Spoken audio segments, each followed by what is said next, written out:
So Eilish Flanaghan, many congratulations, heading off to Japan, your first Olympic Games. I'm sure that's something you're very, very excited about. Yes, very. It hasn't fully sunk in yet, but super excited. You're sort of living the dream here, aren't you? Yeah, I feel like I'm in a dream. It was sort of squeaky bum time, so it was for you. I know, talking to Patsy over the course of a couple of days, that you headed off to Switzerland, and then when it was confirmed that you had done enough to get into the rankings. Maybe you might sort of explain what sort of feelings were you going through over that short period of time, wondering, did you make it or did you not? Or at that point I was like getting kind of frustrated with how I was competing, and then after Luzerne I was a lot happier, even though I didn't know if I had gotten in yet or not. I was kind of like, it could swing either way, and so I kind of had emotions of like high, of like, oh, I think I did it, and then other emotions of like, oh well, actually I might not have, like. And then when I found out, I was definitely taken aback and in disbelief and overjoyed. Yeah. Was it your target at the start of the year to right, let's try and make Olympics here? Silently, yeah. Like in my head, I was like my coach and I kind of knew that I was capable of getting there. And then when I ran kind of the 940 out in Oregon, it was kind of more like out in the open, like, oh, like Eilish, she's capable of making it. So do you feel that maybe if you weren't in America you wouldn't have been able to achieve it, that America was the right place for you at the time?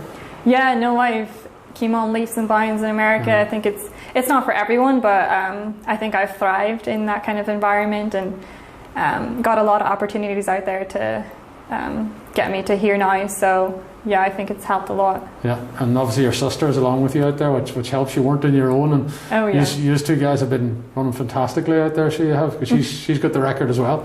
Yeah. When people go out there, they sometimes don't always have someone, and we always have each other. So we're pretty thankful and grateful for that. Fortunate enough to always have each other. Yeah, you're now a member of Fun Valley Athletic Club. 3 members going to the Olympics. What influence has the likes of Patsy McGonigal been on you, Eilish? Yeah, like more recently, I guess. The past few weeks, I have a lot of thanks to give to him. He's gotten me into these meets that have essentially got me into the Olympics. So I'm looking forward to joining the club. I'm very thankful for my past clubs, Oma Harriers and Carmen Runners. But I'm excited to join the club and have people like Patsy on my side of getting me into those important meets and stuff. So that important meet was in Rousseau in Switzerland. It was under the last couple of hours of qualification. Patsy likes to talk about his athletes and their determination, and they're made of a certain steel. So you had to find your steel that night to get the time and finish second and try and do enough. Yeah, I didn't have as much confidence going into it just with my past 2 races, but I was completely determined, and like Patsy said, you have to be determined. If you don't have that kind of driving force of wanting to do it, then it's not going to happen. And so I went into that race with what if I got to lose, and just give it my absolute all, and felt like I competed to the best of my ability that night. And well, your ability's got you over the line, and you're going to Japan. Is it a wee bit daunting, maybe, in a way, that you're going to the Olympics? That you're going to the grandest stage of them all at a very, very young age, Eilish? Yeah, it definitely is.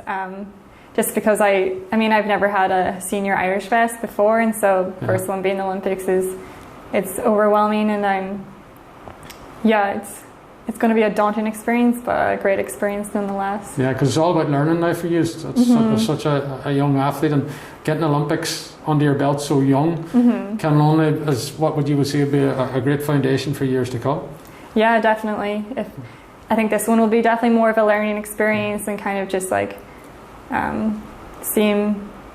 using it going forward for the next one, where I can hopefully compete at a even higher level than this one. So what do you want to achieve out of the 3,000 meters in Japan? What would be a successful Olympics for you? I'd like to run to, I don't think I ran this season yet to my ability and capabilities, so if I can run to my potential at the Olympics and compete against the world's best athletes and beat my ranking position and just gain the experience, that will be a successful time for me. Yeah. Just to note your sister, again, Roisin, I know she didn't make the games, and she would have quietly, like yourself, have hoped to be getting on the plane to Tokyo, but if you look further down the line, that's possibly the Flanaghan sisters from Garchin and Oma could be teaming up and heading away together, possibly Paris in 3 years' time. So it's nothing like that's ruled out yet. No, I wish nothing more than for the next time for her to be there, and she deserves this just as much, if not more than me. If people watched her workouts, they I think would think that she's the one going to the Olympics. She's the one usually dragging me around the track. Yeah. Well, listen, all we can do from Highland is wish you the very best of luck now in your trip to Japan on the Olympics, and we'll catch up again, and hopefully the Olympics turns out to be everything that you hope it be. Thank you very much. Thank you.